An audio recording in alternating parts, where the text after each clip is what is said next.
अमित है। मैं एक डॉक्टर था और मुझे बड़े से बड़े अस्पताल में जॉब मिल सकती थी, लेकिन मैं मोहल्ले में एक क्लिनिक बनाकर बैठ गया था। मेरे नंबर भी सबसे ज्यादा आए थे और मेरी काबिलियत पर कोई शक नहीं था। लेकिन मेरे साथ जिन लोगों ने एमबीबीएस किया था उनका कहना था कि इतने अच्छे नंबर लेने के बावजूद और इतने इंटेलिजेंट होने के बावजूद तुम्हें किसी बड़े हॉस्पिटल ने नहीं लिया और तुम एक छोटे से मोहल्ले में आकर बैठ गए जहाँ पर ज्यादा लोग भी नहीं आते। मेरा क्लिनिक भी कोई ज्यादा अच्छा नहीं था, क्योंकि शुरू में मेरे पास जितने पैसे थे मैंने उसमें से ही सारी चीजें ली थी। सोचा था कि पैसे कमाता जाऊंगा तो फिर क्लिनिक की हालत बेहतर कर लूंगा।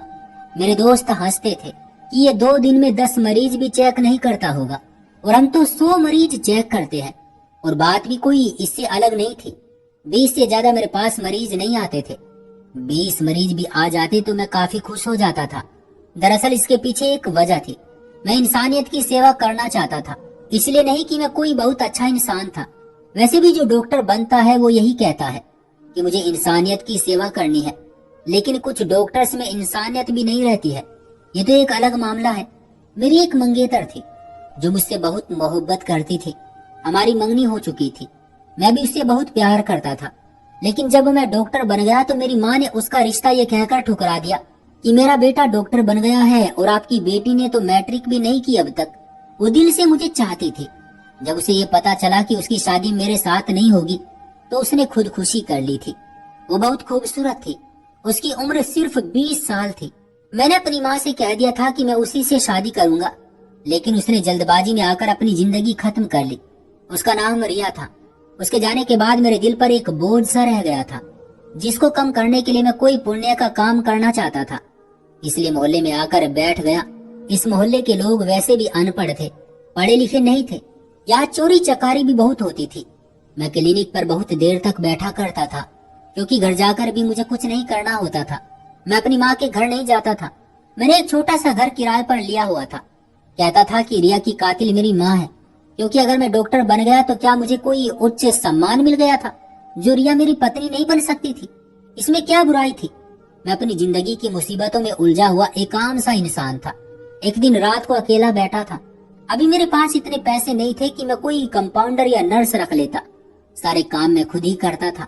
अकेला बैठा था जब 4 लड़के एक कम उम्र लड़की को उठाकर लाए। उन्होंने उसे एक काली चादर में लपेट रखा था। वो शायद बेहोश थी।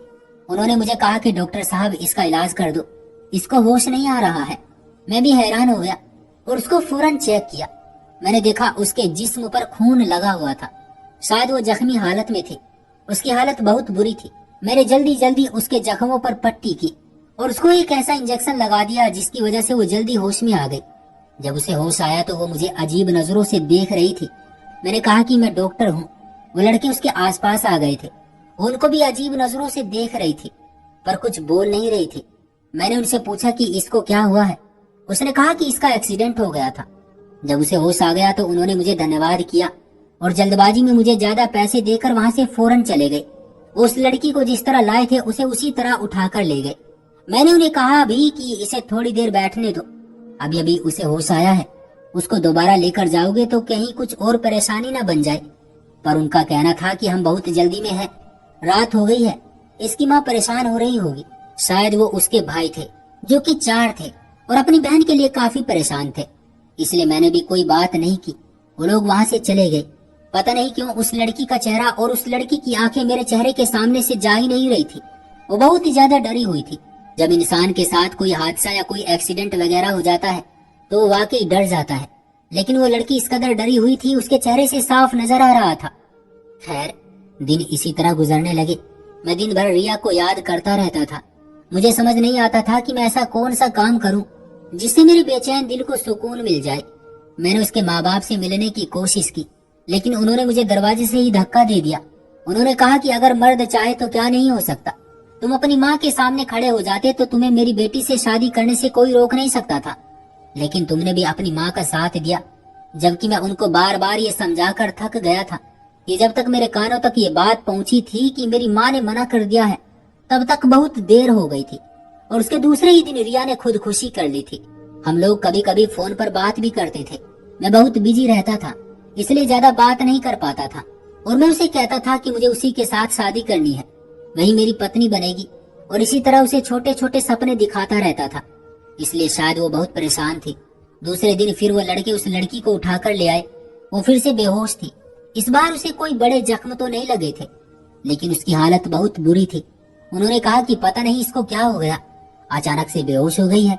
मैंने उसे फिर से इंजेक्शन लगाया और उसका थोड़ा बहुत इलाज किया, और वो लड़के मेरे सर पर ही खड़े थे और मेरे साथ कोई नर्स भी नहीं थी, इसलिए मैं उनको ये नहीं कह सकता था कि आप बाहर चले जाएं। पता नहीं वो क्या सोचेंगे कि हमें बाहर क्यों भेज रहा है। बड़े बड़े अस्पतालों में तो ऐसी बातों पर ध्यान नहीं दिया जाता, लेकिन ऐसे छोटी बस्ती में लोग ऐसी बातों पर ध्यान देते हैं। इसलिए मुझे पता था कि इन लोगों के दिमाग थोड़े अलग होते हैं, इसलिए मैं उनसे इस तरह से पेश आता था। लड़की को इस दफा तो होश ही नहीं आ रहा था, पता नहीं क्या हो गया था। मैंने कहा कि इसको क्या हुआ है, तो उन्होंने कहा कि बैठे बैठे अचानक बेहोश हो गई। पुराने जख्म तो उसको लगे हुए थे। हमें लगा कि इसको बहुत दर्द हो रहा है, ये बहुत ज्यादा रो रही थी। हमने कहा कि तुम्हें डॉक्टर के पास ले जाते हैं। फिर ये आते आते रास्ते में बेहोश हो गई। मैंने फिर से उसका थोड़ा बहुत इलाज किया और थोड़ी देर बाद उसे होश आ गया। मैंने उनको कहा कि थोड़ी देर उसको बैठने दो, उसकी तबीयत संभालने दो, लेकिन वो लोग बड़े परेशान नजर आ रहे थे। उन्होंने कहा कि नहीं, ऐसा नहीं कर सकते, उसकी माँ बहुत परेशान है। मैंने कहा कि माँ परेशान है तो ये भी तो ऐसी हालत में नहीं है। माँ को कहो कि थोड़ा सब्र से काम ले। उन्होंने कहा कि इसकी माँ खुद बीमार है, मरने वाली है, बिस्तर पर पड़ी है, ठीक होती तो उसको साथ ले आते, बड़ी बेचैन हो रही होगी, इसलिए हम उसे वापस ले जाते हैं। जाते जाते उस लड़की ने मुझे अजीब नजरों से देखा। वो जाते जाते मुझे ही देख रही थी, लेकिन वो लड़के उसे फिर से काली चादर में छिपाकर वहां से ले गए। तो मुझे ऐसा लगा जैसे वो मुझसे कोई बात करना चाहती थी, मुझे कुछ बताना चाहती थी। शायद मैं ज्यादा ही सोच रहा था। मैं अपनी परेशानी को लेकर इतना परेशान था कि मुझे हर इंसान परेशान लग रहा था। ऐसा लगता था कि सारी दुनिया में सिर्फ दुख और मुसीबत है। यहाँ कोई किसी से प्यार नहीं करता है। हर इंसान की जिंदगी में कोई न कोई परेशानी है, क्योंकि मेरी अपनी जिंदगी में खुद इतनी बड़ी परेशानी थी। जिसे मोहब्बत होती है तो उसे सारी जिंदगी हसीन लगने लगती है, सारी दुनिया खूबसूरत लगने लगती है। इसी तरह जब इंसान किसी मुसीबत में होता है तो उसे ये सारी दुनिया भी ऐसी ही लगने लगती है। वो समझता है कि सब ही मुसीबत में है, सब कुछ बेकार है, कोई कुछ नहीं है। मेरे साथ भी यही सब कुछ हो रहा था। एक दिन मैं एक बात पर बहुत ज्यादा हैरान हुआ, जब मुझे रिया की बहन ने फोन किया और उसने कहा कि वैसे तो मैं भी तुमसे नाराज हूँ, लेकिन रिया तुम्हारे लिए एक चीज छोड़ गई है जो कि तुम्हारी अमानत है, और मैं वो तुम तक पहुँचा देना चाहती हूँ। तुम मुझे अपना बता दो, मैं तुम्हारे घर नहीं आ सकती, नहीं तो तुम्हारी माँ बातें बनाएगी। मैंने कहा कि मैं अपनी माँ के साथ नहीं रहता हूँ, लेकिन तुम्हें यहाँ आने की जरूरत नहीं है, नहीं तो लोग न जाने क्या समझेंगे। मैंने उसे अपने क्लिनिक का पता दिया और उसने वो चीज क्लिनिक पर भेज दी। मैं हैरान था। वो एक छोटा सा डब्बा था जिसे देखकर मुझे काफी हैरानी हुई। मैंने उसको खोला। अभी फिलहाल कोई मरीज भी नहीं बैठा था। उस डब्बे के अंदर कुछ छोटी छोटी अजीब सी चीजें थी जो डेली यूज की चीजें थी। मुझे समझ नहीं आया कि रिया ने मेरे लिए क्यों रखी हुई थी। सबसे नीचे एक लेटर रखा था और उसमें लिखा था कि महेश की शादी में जिस टिश्यू से तुमने हाथ साफ किए थे ये वो है, और जिस चम्मच से तुमने चावल खाए थे ये वही चम्मच है। इस तरह उसने काफी सारी चीजें बताई। वो सारी चीजें जिनको मैंने हाथ लगाए थे, मैं जिनको इस्तेमाल करता और फिर जमीन पर फेंक देता था, वो उठाकर इकट्ठा कर लेती थी। मेरी आंखों में आंसू आ गए कि वो मुझसे कितनी मोहब्बत करती थी, और मुझसे इतनी मोहब्बत करने वाली इंसान दूर हो गई। मेरे नसीब में इतनी खास और पवित्र मोहब्बत लिखी थी, लेकिन वो मुझे मिल नहीं सकी थी। मुझे मेरी माँ पर बहुत तरस आ रहा था। मेरी माँ ने मुझे न जाने क्या समझ लिया था। वो अब भी बार बार मुझे कहती है कि मैंने तुम्हारे लिए फला की लड़की देखी है, वो डॉक्टर है, इंजीनियर है, लेकिन मैंने भी कसम खा ली थी अब मैं अपनी माँ से मुकाबला करूंगा, और अगर मैं शादी करूंगा तो किसी गरीब लड़की से करूंगा, किसी अनाथ लड़की से, ताकि मेरी माँ का गुरूर तो टूटे। वैसे तो मेरा शादी करने का कोई इरादा नहीं था, लेकिन अगर मैं शादी करता तो मैंने सोच लिया था कि मैं किसी ऐसी लड़की से शादी करूंगा जो बहुत ज्यादा मजबूर हो, बेसहारा अनाथ होगी, जिसके पास देने के लिए कुछ नहीं होगा। उसे मैं अपनी पत्नी बनाऊंगा, चाहे वो अनपढ़ हो, मुझे इस बात से भी कोई फर्क नहीं पड़ेगा। वो एक डॉक्टर की पत्नी कहलाएगी। शायद इसी तरह मेरे दिल दिमाग को भी सुकून आ जाएगा और मेरे अंदर जो खालीपन पैदा हो गया था वो भी भर जाएगा। लेकिन फिलहाल मेरा किसी से शादी करने का कोई इरादा नहीं था। ये बात अपनी जगह थी। आज रात फिर वो लड़के उस लड़की को ले आए और मुझे शक पड़ गया। मैंने कहा कि आप लोग जरा बाहर जाएं, तो उन्होंने कहा कि नहीं, हम बाहर नहीं जाएंगे, हम यहीं बैठेंगे, हमें देखना है। मैंने कहा कि मैं डॉक्टर हूँ, मुझे ज्यादा पता है, आप लोग बाहर जाकर बैठ जाएं। लेकिन वो लोग उसके पास से नहीं जा रहे थे, ढीठ हो गए थे, मेरी बात का जवाब ही नहीं दे रहे थे। इस तरह से पेश आ रही थी जैसे मैं कोई दूसरी लैंग्वेज बोल रहा हूँ जो उनको समझ ही नहीं आ रही है। मैंने कहा कि बड़े अजीब लोग हैं। वो लड़की मेरी आंखों में देख रही थी। मैं उसका ब्लड प्रेशर चेक कर रहा था, बुखार चेक कर रहा था। वो बार बार मेरी आंखों में देख रही थी। यहाँ तक कि एक लड़के ने कह दिया कि नजरें नीचे करके बैठ, तू पागल तो नहीं हो गई। मैंने कहा कि ये इतनी बीमार है और तुम इसे डांट रहे हो, तुम्हें फिक्र नहीं है इसकी। उसने कहा कि डॉक्टर साहब, आप हमारे पर्सनल मामले में ना बोलो, बस इसका इलाज करके इसको ठीक कर दो। ये बार बार बेहोश क्यों हो जाती है, फिर हमें मसला होता है। दूसरे ने उसके काने पर हाथ रखा, मतलब हम लोग परेशान हो जाते हैं। उसने अपनी बात बदल दी। इस बार तो मुझे और शक बढ़ गया था और मैं इस लड़की से बात करना चाहता था, लेकिन उन लोगों ने मुझे उससे बात ही नहीं करनी दी।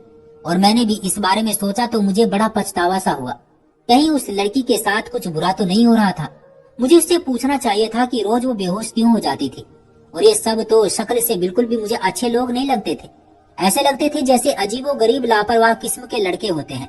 ऐसे लग रहे थे जो पूरा दिन चौक में खड़े रहते हैं और लड़कियों को देखते रहते हैं। ये मुझे ऐसे ही लगते थे। लेकिन इस बार मैंने सोच लिया कि अगर ये लोग इसे दोबारा लेकर आए तो मैं कुछ ना कुछ जरूर करूंगा। और ऐसा ही हुआ। लोग उसे दोबारा ले आए। इस दफा उसकी हालत बहुत बुरी थी, उसे जख्म लगे हुए थे। मैंने कहा कि इसको क्या हुआ। उन्होंने कहा कि इसका एक्सीडेंट हो गया है क्योंकि इसको चक्कर आते हैं। ये बाजार गई थी और रास्ते में ही बेहोश हो गई, जबकि उस टाइम 12 बजने वाले थे।